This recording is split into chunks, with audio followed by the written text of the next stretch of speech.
Welcome to McPlum, simple solutions served daily.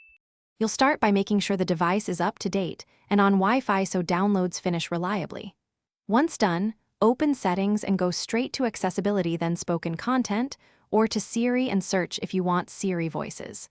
Tap Voices, choose the language and variant you prefer, and tap to download. This installs higher quality files so speech sounds natural. Make sure there's enough storage. If not, remove unused apps briefly to free space before the download proceeds. Now choose the specific voice and preview it so you hear cadence and tone. This is how you pick the one that fits your need. Next, adjust speaking rate and any enhancements like pronounced punctuation or live speech. Slower rates aid comprehension, faster rates save time. If you need different voices for Siri versus spoken content, pick each independently and download additional voices as needed.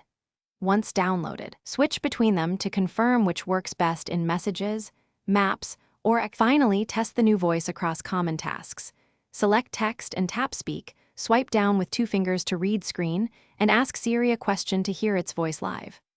Once satisfied, set it as the default where applicable and restart the app or device to ensure system services load the new files. If you hit trouble, like a download stalling, check storage and Wi-Fi, toggle airplane mode briefly, then retry. If problems persist, restart the phone before re-downloading the voice. Thanks for watching. Stay juicy and subscribe.